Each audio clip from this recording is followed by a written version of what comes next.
Je, ungekuwa unatamani kuitengeneza ndoa yako na kuipigania isimame?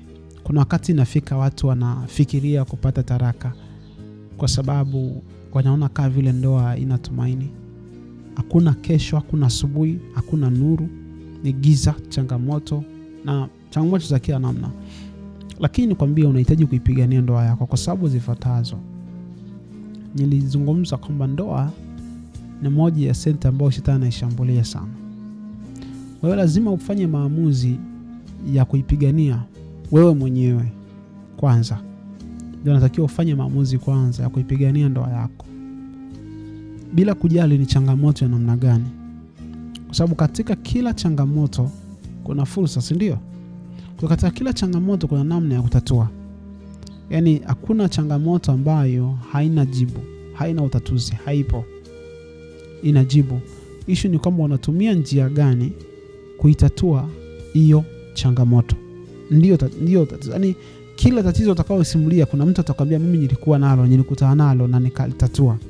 Kwa hiyo hakuna tatizo lolote ambalo halina utatuzi. Kwa hiyo ni kuamua kwamba tu mimi nitaipigania.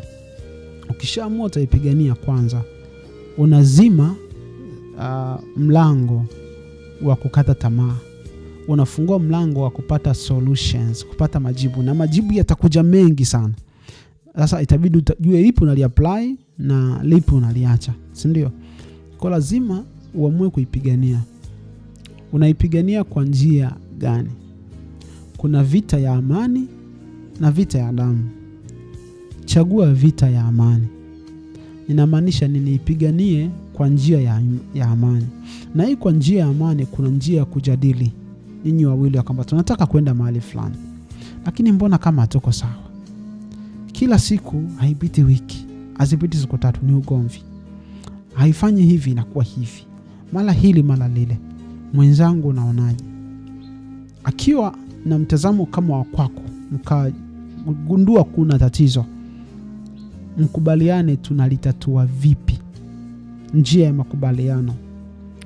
Na hapo muamue wote kwamba tumegundua tatizo linatokea hapa, linatokea hapa, linatokea hapa. Kwa hiyo tuamue kutatua. Wawili itakuwa ni rahisi. Lakini kuna wakati mwenzako ndiye anakuwa tatizo na hataki na anajiona yuko sawa. Anakamba yuko sawa, hakuna tatizo. Hiyo ni vita ambayo ni ngumu kidogo, lakini bado ina majibu. Inamaanisha nini? Ya kwamba mwenzia anaona mambo yako sawa, hamna tatizo, naona hajari,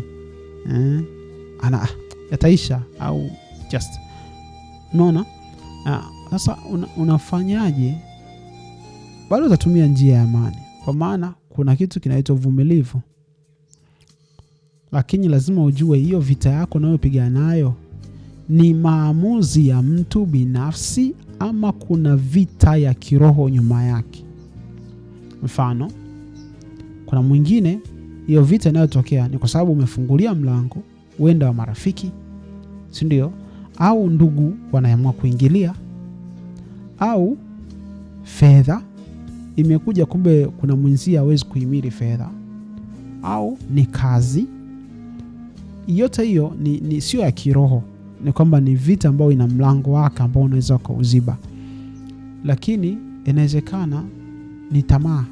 Mwenzako ana tamaa, ana mshipa wa kusema hapana. Naona ndio inayoleta vita. Sasa hizi zote zinatatulika kwa sababu zinaweza kuzibwa. Nasema okay, wewe huyu changamoto yake ni hii, sasa inabidi aache hiki, inabidi huyu mtu aondoke. Kwa sababu lazima kuna hitaji kulindwa. Yaani usiamini ya kwamba okay, nahitaji mtu abadilike completely. Kuna vitu vingine inabidi vilinde tu, viepushe moja kwa moja wa kutumia nguvu ya ziada lakini isiyokuwa na maumivu. Si ndio makubwa? Unaona? Sasa kuna vita nyingine ya kiroho. Mfano, mtu kila wakati yuko na hasira na hakuwa nazo. Ni ugomvi, kupigana na nini, na ukiangalia anakuwa kama mbogo. Kuna wakati mtu anakuwa badilika kabisa, unagundua ana kama hii hali mtu na utawa macho yanakuwa mekundu, mnapigana, mnafanyaje?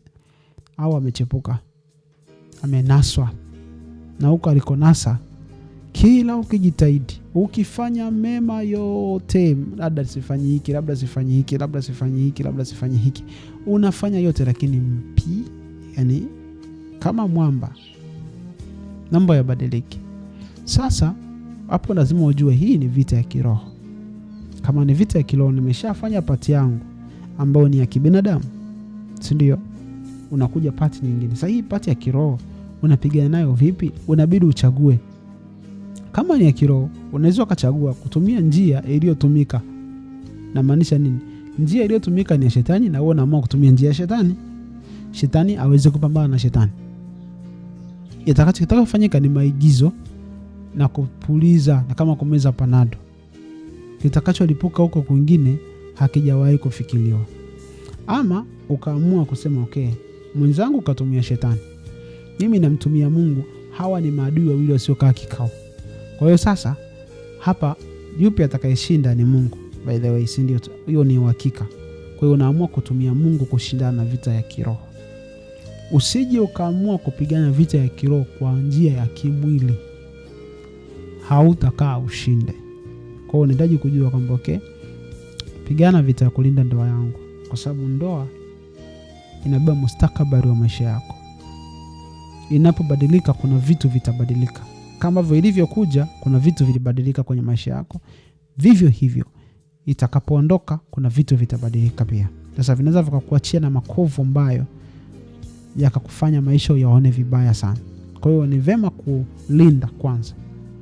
Unalinda kwa kuipigania kwa njia za kawaida. Saikolojia, kuelewa tabia, kuelewa mlango unaoleta tatizo uko wapi, ni ufunge hupi, ni ufungue hupi. Hiyo ni issue ya kawaida, si ndio? Japo nayo pia ina gharama zake. Kwa mfano inawezekana ni wazazi au ni ndugu wameingilia. Sasa ndio wanaoleta tabu. Unaamua kuondoa. Kufungia mlango huo wanaotumia, sio kuondoa sio na ndugu, no. Ule mlango wanaotumia kuingia unaamua kuondoa. Au inawezekana ni kazi, inampa mwenzio kiburi. Chague mawili. Kama huwezi kubadilika, uingie gharama. Nanielewa, uingie gharama kwa kubadilisha, aidha kumbadilishia kazi, yes, ili maintain namna ya kwamba hiki ndio kinafanya hiki, na nimezungumza haelewi. Hapa sio shetani, niki kitu kinamletea mtatizo. Hata Mungu sometimes huwa anafanya hivyo. Anakaya, mwanangu, kuwa na time na mimi, utaki. Kuwa na time na mimi, utaki. Unajua anafanyaje? Anasema kinachokupa kiburi ni hiki. Anakupunguzia kidogo mahali fulani. Utaelewa somo. Ni kwa sababu anataka furaha yako ya mbele. Sasa nachotaka kuzungumza, nisiende sana huko, ni kwamba lazima uchague kumshirikisha Mungu kwenye vita yako. Atakusaidia kupambana kwenye ndoa yako. Lakini pale ambako ni mambo mengine unayaweza, yafanye mwenyewe. Japo bado utahitaji msaada wa Mungu, lakini hayo yanakudai uwajibike. Shughulika, pambana. Kuna mengine hitaji kukemea. Kuna mengine hitaji kuzungumza. Yes, kuna mengine hitaji kuondoa. Kuna mengine hitaji kuongeza. Yaani ni vita. Cha muhimu tu mindset, akili yako, moyo wako usete kupambana. Usiweke katika hali ya kukata tamaa, sababu kadiri mtu anavyoona, vile unavyofikiria ndivyo unavyovutia majibu ya kile kitu. Ukifikiria nitapoteza, tegemea kuna njia nyingi za kupoteza zitafunguka. Ukifikiria nitapata, kuna njia nyingi za kupata zitafunguka, utaziona. Kwa ukifikiria kulinda, utapata njia za kuokoa. Always, ukifikiria mimi nitataka kuokoa ndoa yangu, kuna milango mingi itafunguka ya kuiokoa.